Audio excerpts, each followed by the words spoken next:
And as anticipated, things are really beginning to fire up here across the Gulf Coast when it comes to thunderstorms here across the area. A big cluster of thunderstorms are beginning to develop into northwest Collier County, also beginning to see those thunderstorms moving into southeast Lee County as well. Let's go ahead and zoom in on some of those showers here. You can see plenty of lightning associated with these thunderstorms. These thunderstorms are moving toward the northwest at about 10 to 15 miles per hour. So places like Estero, even though it's not raining right now, those thunderstorms are knocking at the door. Now, let's zoom in a little bit closer. We can see all of these thunderstorms here just toward the east of I-75. So all that means is these showers are going to move over the interstate, causing maybe some traffic backups when it comes to rain.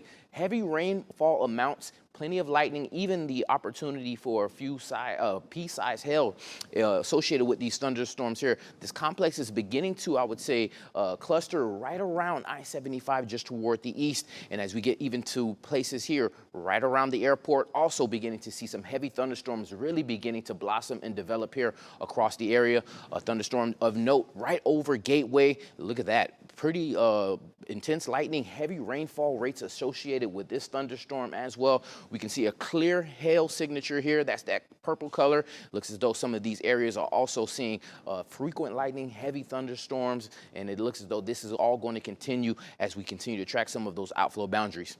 A little less tame, a little more tame in places here in some of our inland locations just south of LaBelle. Sears also seeing a little small thunderstorm, and this is all moving toward the northwest.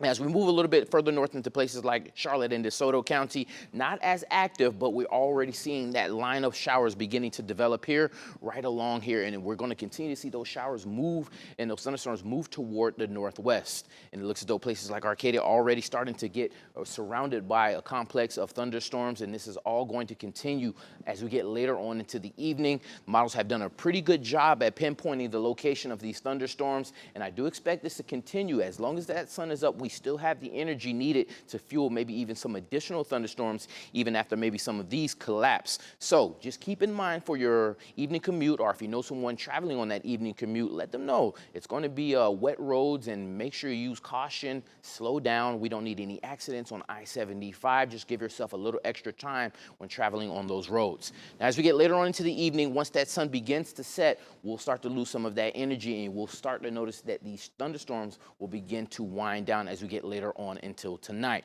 Now, as far as rain totals go, anywhere from, I would say, maybe a quarter of an inch to maybe even over an inch of rain is possible. Severe weather threat is low, but there is the chance for a few lightning strikes, a lot of lightning, hail, also associated with some of these isolated thunderstorms that we are tracking. Already beginning to see those clouds really beginning to bellow up and develop here across downtown Fort Myers. It's only a matter of time before the skies open up and we track heavy rain across downtown Fort Myers. So for tonight, we're going to continue to see scattered showers, isolated thunderstorms as well. Temperature is not a factor tonight because it is going to continue to be very, very stormy. Now, fortunately, this is only a one-day event as we begin to dry things out once we get to our Friday and our Saturday. Only a 20% chance of rain, high temperatures into the upper 80s, a little boost in moisture on our Sunday. Rain chances go to about 30%. And as we get toward next week, we're going to be tracking yet again another stormy pattern as we get to right around Tuesday and Wednesday. That's your Gulf Coast weather.